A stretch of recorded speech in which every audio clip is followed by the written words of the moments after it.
So first off, I am truly, truly honored to receive this award today. I didn't prepare anything. I just kind of go with it. Mr. Dave, I inspire to be you. Also, you let the cat out of the bag here about my statistics. Everybody's like, you majored in statistics. You must be really smart. No, not really. I majored in statistics coming here to UNF because I wanted to be the statistician for Atlanta Braves. My favorite baseball team was Atlanta Braves here in Jacksonville. That was your team, TBS. That's what you watched. That's what you did. So when I became a junior here, I went to the counselor and I said, okay, where's my internship? Am I going to the Atlanta Braves? I'm going to Miami Dolphins because Jaguars weren't here yet. We're going to Atlanta, the Falcons. Where was I going? Miss Davis, if you wanted to be that, you should have majored in sports information, not statistics. And I'm like, oh my goodness. I've been playing ball, traveling on this little 12-person bus. We didn't have anything elaborate. Going overnight with a little flashlight on your head, trying to read and everything, and doing all the statistics stuff, and now you're telling me I'm not going to be a statistician? What in the world am I going to do? I went home and I cried and I said, oh my God, I'm quitting college. I'm not going to do this. What in the world am I going to do? And they said, well, there's a company called Blue Cross Blue Shield right across the street, right down the road, and you're going to be an actuary. I said, okay. What in the world is an actuary? So I went and I spent a week or two shadowing actuaries. And no offense if anyone's an actuary in the house. But I said, oh no, this is not me. There is no way am I going to do this. So I went back home and I cried and I said, what am I going to do? I mean, here I am. I'm so close to graduating. I can taste it. And I really want to be the statistician for Atlanta Braves. Why didn't somebody tell me? So then Dr. Ludica, professor in the statistics program and mathematics program, took me aside and said, Lisa, it's okay. Because there was only 3 of us. I mean, it wasn't like there was 300. He really didn't have a choice. It was, he's not going to let his 1 out of 3 fail here. And I surely wasn't dropping out because then what would that have done to his statistics, right? So he says, Lisa, I have a connection at Johnson & Johnson, right down the road, across the street from Blue Cross. And maybe you want to go and do an internship there and see, and they'll work with your softball schedule, and they'll do, everything you want, and I'm sure it's going to work out. And I said, okay, well, they paid me. They actually paid me to go work for an intern, so I was like, hey, this is great. So that launched my career in statistics. Not exactly what I had in mind, but I can't complain for that. So just a little side note there. I had to tell a story. I wasn't going to tell it until you brought it up, but thank you very much. It is a very interesting story. I tell it to everyone, so I'm sure most of you heard it in this room.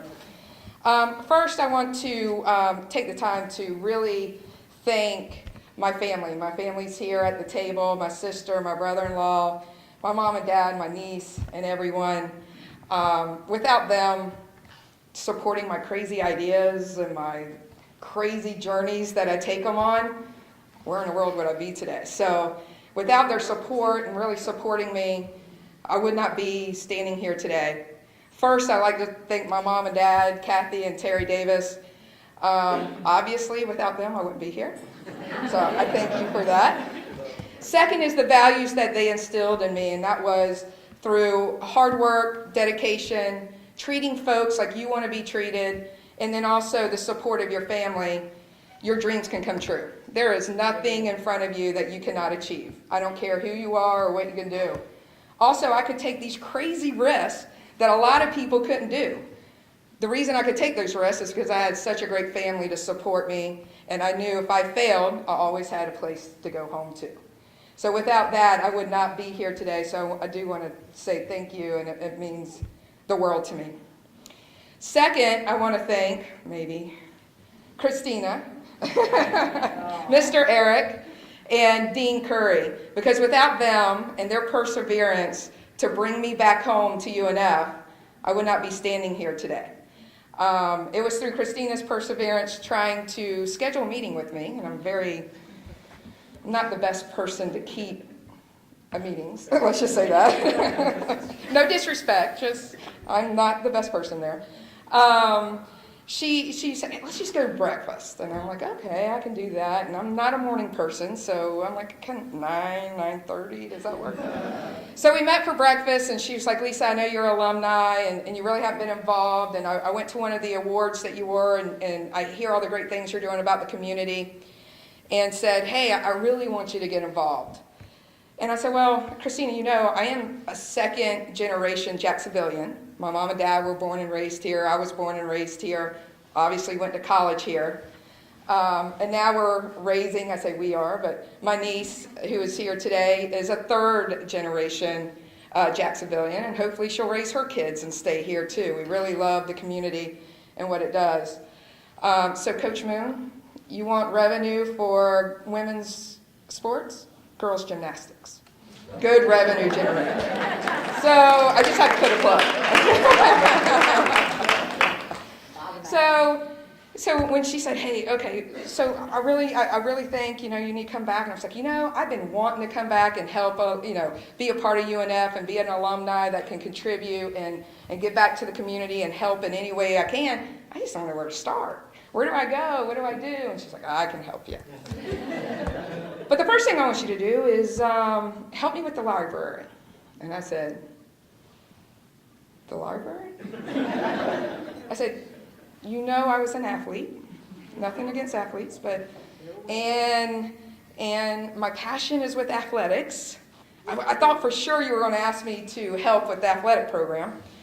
But the library. I said, the only thing I know about the library is the third floor where you can't talk and you can't eat or drink and all you got to do is study. But on the third floor there was this couch in the corner, and that's where I used to go sleep to get away from my roommates. So if you're asking me to help with the library, you want me to sponsor that couch? I mean, what am I going to do with this couch? So she said, no, we're doing these great things with the library. It's not the library that you knew when you were growing up. It has changed. We have top technology. It's about a transformation that we want to do with this. It's the center of the university. And I'm like, okay, I'm getting it. I'm kind of understanding. And from a business perspective, a light bulb went off. And I'm like, yeah, you know what? The library is the one centerpiece of the campus that affects and touches every college here. Athletics, business, health, you name it, the library is the center of the campus. Now, minus this student union here. We had the boathouse. I love the boathouse, but this is great here. So, you know, I'm thinking about it. I'm like, okay, yeah, I think I can do that. So I met Dean Curry. It was, I think, her first week on the job. And she was like, yeah, we really want to do this. We're already in plans to transform the library and things like that. And I was like, from a business standpoint, we need to train and we need to educate the students today to be collaborative, to be innovative, to be able to talk to each other, to work on a project together. You know, when I was in school, we went to Denny's at 12 a.m., and that's probably why I gained like freshman 50. Because you ate pancakes and you talked, you know, and you did that. But having that on campus and staying open till 2 and 3 o'clock in the morning and having pizza and drinks there, we couldn't have food or drinks in the library when I went. I was like, this is going to be great for my business. So, I got a little selfish and I said, I want to build this intern program with UNF to come to my business, and we've been very lucky with the interns that we've gotten from there and very successful and are now senior employees at my corporation. And so I was like, this is great, because one thing I try to teach my team at my company is, hey, we got to work together. We got to be innovative. Don't shoot down ideas. Get up there as a team. Let's have a game plan. Let's understand who's covering what, whose strengths are where, and how are we going to win this game. It's athletics, it's teamwork, it's business, who cares? It's the same. So understanding that's where the library was going, I said, sign me up. I said, absolutely. Because I want to be a part of this, because not only is it going to shape the students here at UNF, it's going to shape our future here in Jacksonville for the folks that we can hire and we can keep them here in Jacksonville. It's very important. We're a growing city. We have great companies here, But we're starving for talent, and we need to get that talent. And there are great people here. Why are they going elsewhere? Keep them here in Jacksonville. I live here, born and raised. Second generation, third generation. Let's keep them here. Let's grow the companies here in Jacksonville. So then I said, all right, Christina, you roped me in. Then there was this new guy who just was hired. I'm like, what am I, the new hire guy? I mean, every time you hire somebody new, oh, go talk to Lisa. So I met Eric at Hawkers, and I think Hawkers, we had just moved into our new facility in Brooklyn, Riverside area. And I said, my passion is really athletics, and that's really what I want to do. And so he's like, I got the place for you. I said, I bet you do. So, from a library standpoint, I was not the best student. All I cared about was being eligible so I could play. Don't listen to that. Don't take my advice on that. And I was an average player. When you come to college, you're competing with the best of the best. In high school, you're the best, but then you're competing with the best of the country. So you get to college and, you're just one of those. And so, I wasn't the best athlete, absolutely not. But I took everything I did from playing softball and athletics throughout my life. I played softball, baseball. I was one of the first girls to play baseball in youth sports here in Jacksonville. But then went to softball, and then, did basketball and volleyball, and even track and field, believe it or not. More the field, not the track. And from there, one thing that athletics, it's not just about playing the sport. What do you learn from athletics? If you're playing athletics or sports in college, or if you're playing sports at Little League, there's one thing that it teaches you. It teaches you teamwork. It teaches you dedication. It teaches you perseverance. And it teaches you how to work together and to achieve a common goal. Same as in business. Nothing different. So, the things that I learned, I might not have been the star player at UNF, and you're not going to see accolades for me being the fastest player, the biggest, the highest RBIs, or the batting averages, or anything like that, because I was keeping those stats. But, playing sports and having those values instilled in you. And I tell folks now, I hire people, right? And when I'm interviewing, I'm like, hey, did you play a sport? Nope. X one. Nothing against folks that didn't play sports, but you know what? If you've played a sport, I don't care if it's an individual sport, a team sport, being a part of a sport as a little person, as a young adult, as a grown-up, it teaches you valuable lessons. Valuable lessons in life and in business. And so with that, taking those values and being able to apply it to business, it also teaches you to win and lose. You don't win them all. You may be the best team on the field with the best players and the best coach, and you go out there, but you might not have the home field advantage. Or your key player gets sick, and you've got to know that somebody's got to step up, and you've got to be able to depend on that player to step up and back you up and to be able to perform. And even though you're the best on the field, you may lose, and that's okay. In our family, we don't call it losing, and we don't call it failure. We call it learning opportunities. And if you don't learn from it, then it is a failure. So, with any failure or loss, it's a learning opportunity. As long as you're learning something, it's very valuable.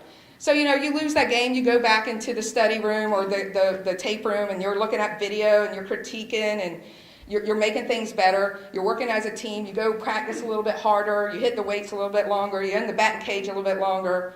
You do things to correct those issues of why you lost that game. It's the exact same thing you do in business. I may take the best team to a proposal to win a job, and I know we're the best company, and I know I have the best team behind me, and I know we will deliver the most qualified product to our customer, but we just might not have the home field advantage. There may be somebody else already in there. And so we lose that opportunity. Well, we don't give up. We go back. We look at our presentation. We look at the skills that we may not have. We look at how we can fill those gaps. And then we learn to go win it. And the next time, by God, we're going to win it. Because I am very competitive. I will not lie to that. So not only with, the contribution that we're helping the library, giving back to the community, the family values that I have, and also all the values that you learn from playing sports and being part of an athletic program.